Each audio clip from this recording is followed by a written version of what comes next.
मागील आठवड्यापासून सुरू असलेल्या सततच्या पावसामुळे बहुतांश भागात काही पिकांना याचा मोठ्या प्रमाणात फटका बसल्याचे दिसून येत आहे. इगतपुरी तालुक्यात 25 हेक्टर भात शेतीचे काही प्रमाणात नुकसान झाल्याचे दिसून आले. खरीप हंगामाची अद्याप नाशिक विभागात मोठ्या प्रमाणात काढणी झालेली नसल्यामुळे खरीपाच्या पिकांवर या पावसाचा जास्त परिणाम होणार नाही.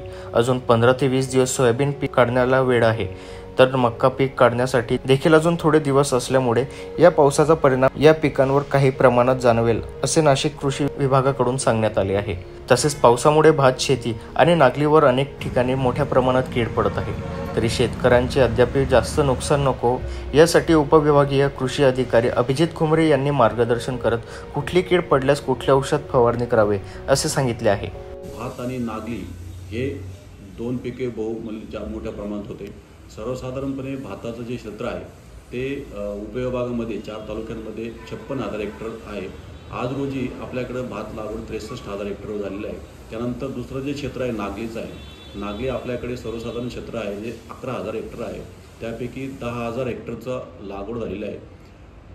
आज रोजी नागलीच्या क्षेत्रामध्ये आपल्याकडं थोडंसं क्षेत्र कमी होत चाललेलं आहे, कारण नागली पिकाची जी उत्पादकता आहे ती दिवसेंदिवस घटत आहे.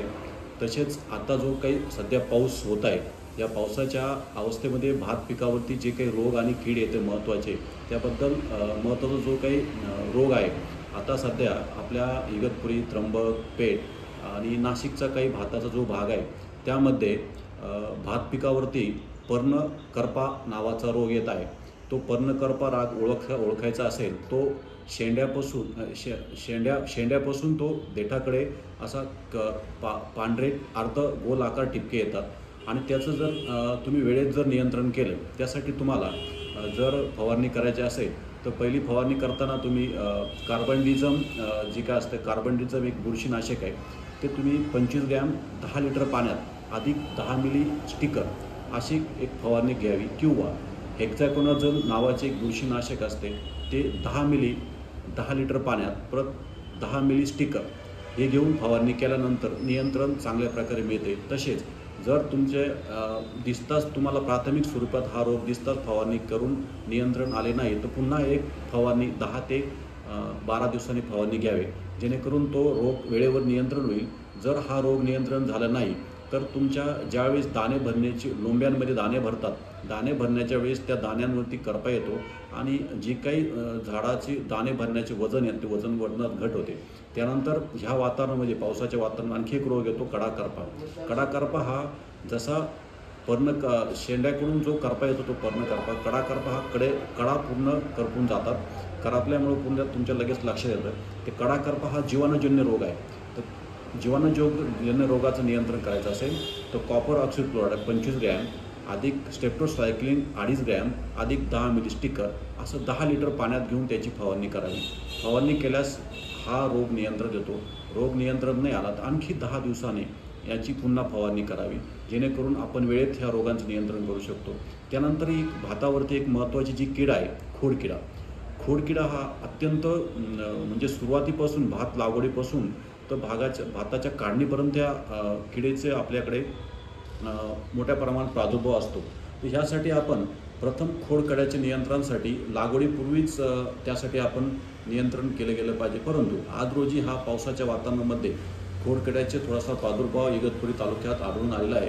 तर त्यासाठी आपल्याकडे कृषी विभागामार्फत गावोगावी आपण खोडकिड्या नियंत्रण कसे करावे याबाबत ग्रामपंचायतच्या जो काही बोर्ड असतो बोर्डावरती लावलेला आहे आणि शेतकऱ्यांना आपण सगळ्यांना सांगत आहे.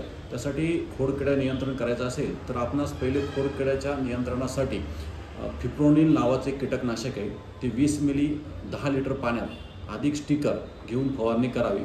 तसेच जैविक नियंत्रण करायचं असेल तर ट्रायकोग्रामा चिलोनिस नावाचे एक शत्रू किडे असते ज्या खोडकिड्याचं नियंत्रण करू शकते.